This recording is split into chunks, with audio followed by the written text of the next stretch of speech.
Tonight we're going to talk a little about oneness. What is that? Well,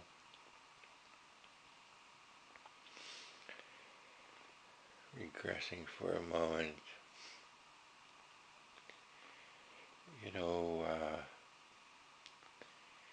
when you look into a mirror,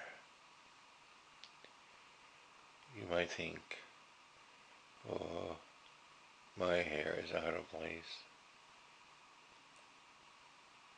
Geez, I look sharp in these clothes. Something like that. Your DNA has been responsible for all that, and not you.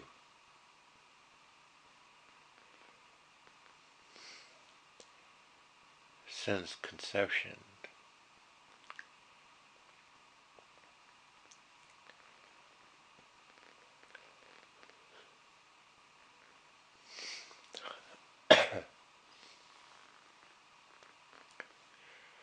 from that one molecule has come all that you see. Not you, but your DNA has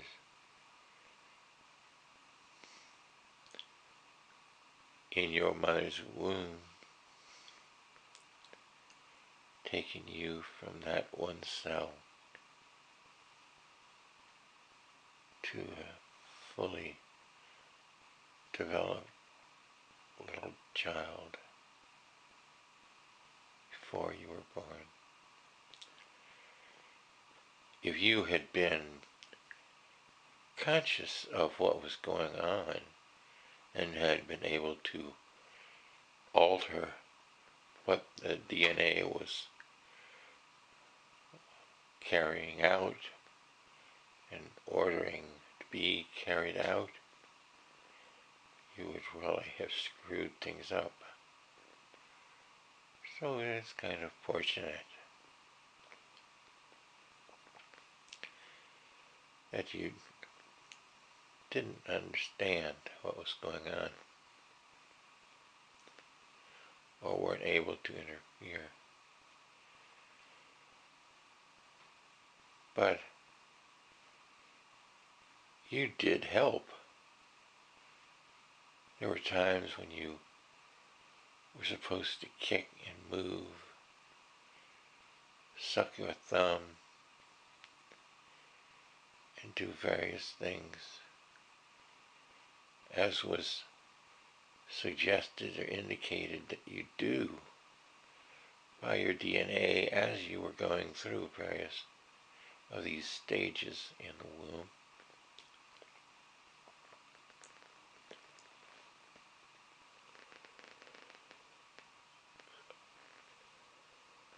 And then came birth.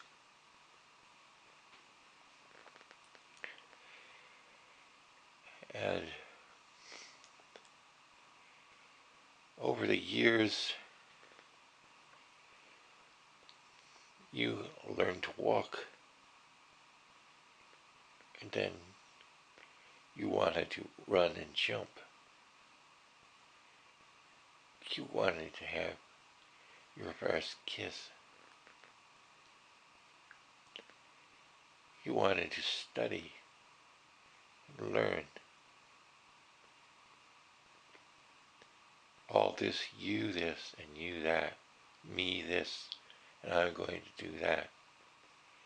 All of this is from suggestions from your DNA as it's continuing to orchestrate your growth, development, and maturation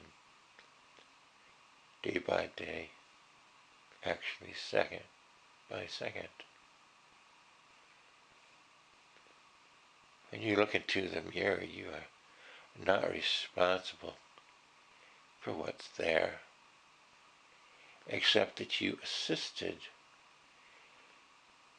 your DNA in developing yourself. When you had an inclination to eat certain things, certain times,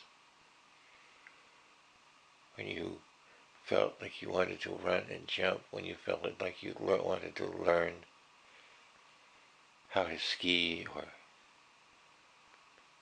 have a relationship and love, when you wanted to learn how to think. All these were stages that your DNA was putting together.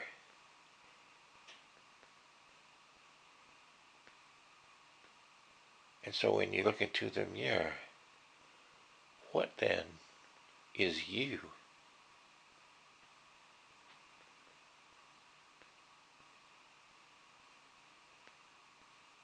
Given all that has been done, you consider that you are intelligent, that human beings are, quote, intelligent. Well, just how do you classify this DNA has done, putting together everything that you see, even setting up so you could be hungry and fulfilled, so you can think even the thoughts that you were thinking when you are looking into the mirror and listening right now? Where do these abilities come from? How did this all take place?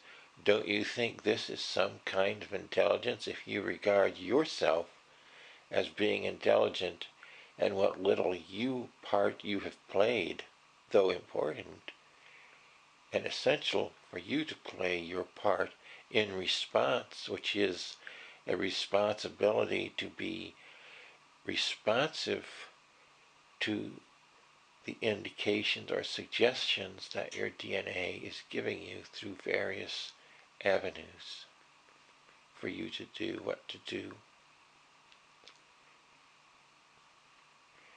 Don't you think that is intelligence? Magnitudes greater than yourself at this moment.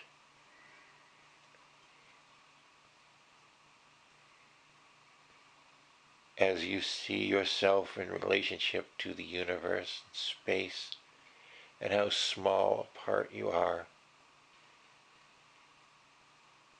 in comparison, well, when you look into the mirror, all that you see is an internal universe of which you are, by the same token, so small compared to everything that is there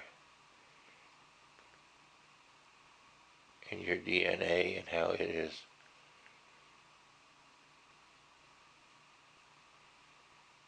what it is, and your internal environment is so vast, which you are just a small part.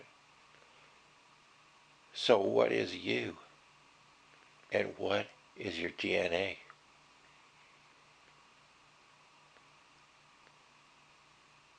The suggestions offered by your DNA, how can you tell? You say you have free will now.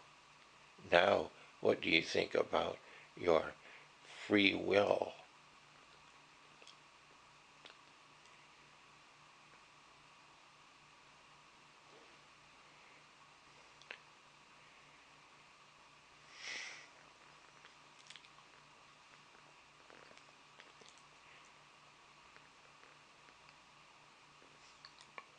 Well, so your DNA is suggesting things hour by hour, even second by second. It never rests.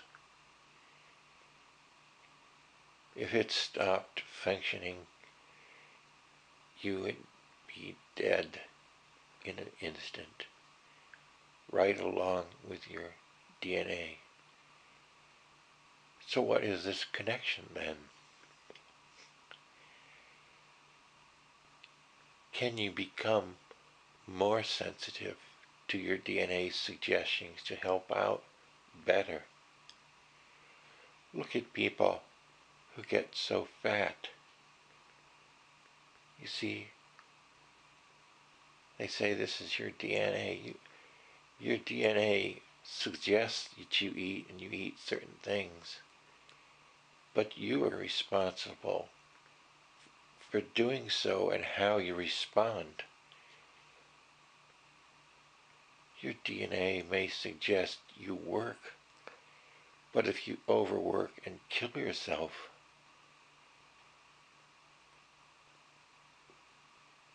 you see, you do have free will, but you have to distinguish between what you want and what your DNA is suggesting, and pay attention to the detail of what your DNA is suggesting. If you don't get the detail, if you think, oh, I'm hungry, and if you don't pay attention to what are you hungry for, see, your digestive tract as you eat is actually monitoring the nutrients of what you're eating. It doesn't say, oh, we got tacos for lunch. It says we've got so many vitamins of this and minerals of this and so and so and so and so. Just like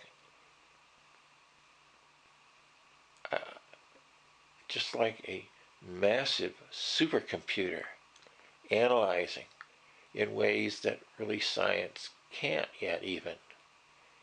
This is the magnificence and the depth and breadth of all your systems in your body that your DNA is responsible for seeing get developed and in the right order and appropriateness. And it's important to respond, be sensitive to the details of the suggestion of the DNA. How much exactly?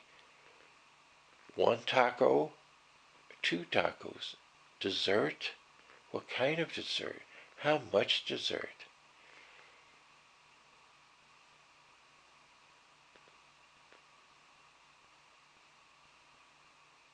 All these details,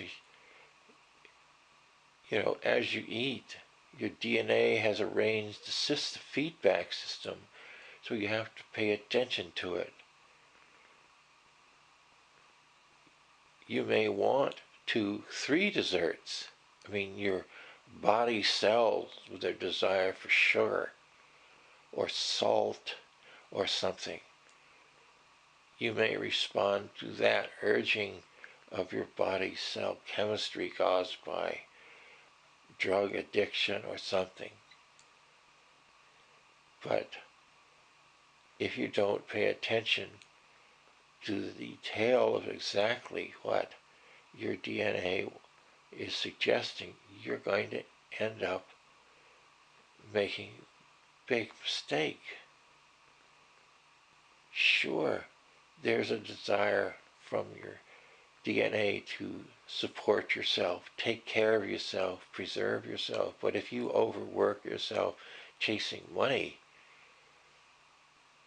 and end up in the hospital, you've got to pay attention to exactly what your DNA is telling you, and to separate it from what you want. The difference between you that we have elucidated between you and what your DNA is. Your part is to respond appropriately, but you've got to be able to listen, quote unquote, listen to your DNA and what it's urging you to do, suggesting rather you do. It doesn't force you to do anything. But if you ignore important aspects, you'll end up in trouble. Serious trouble. You can't really afford to be unaware of these suggestions and exactly what they're telling you to do. If you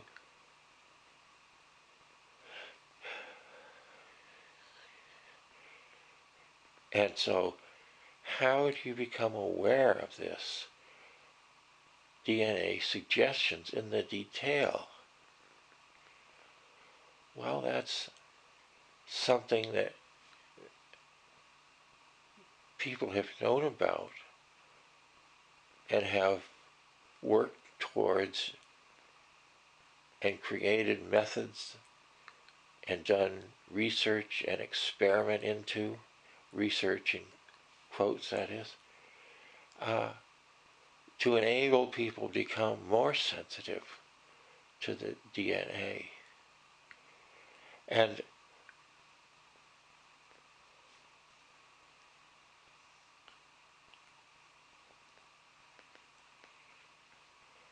so as you become more sensitive to your DNA and you begin to respond more appropriately and in a timely manner, in other words, when your DNA suggests you eat, it's saying that because it's time for you to eat according to what your DNA is sensing throughout your body physiology.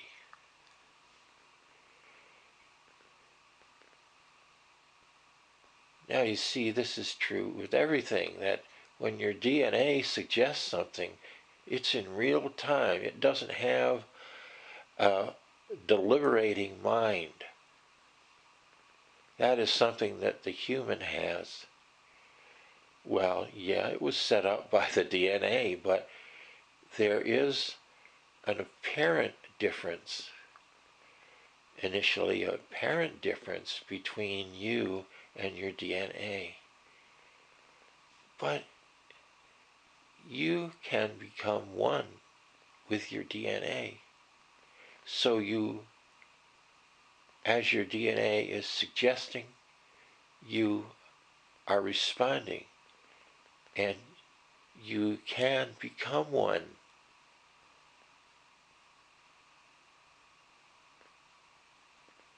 And experience what many might call oneness, a fusion between this and that.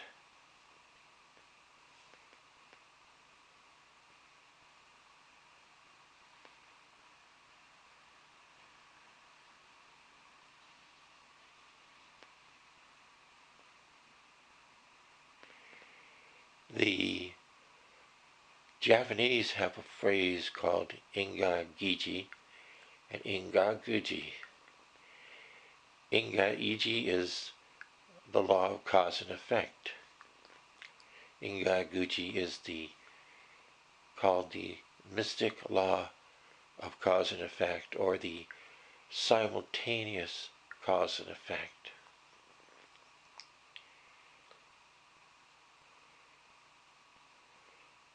And the lotus flower has both the flower and the seed at the same time. The Buddha has one of his highest teachings called the Lotus Sutra. Now you see why.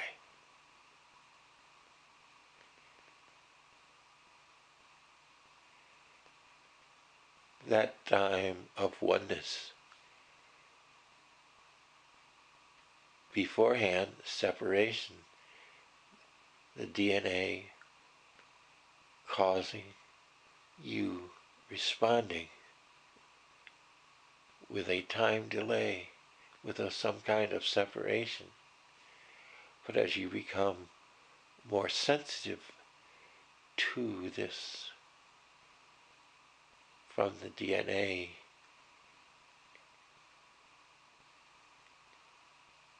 you can become one. No more separation, no more you, not yet, but just one.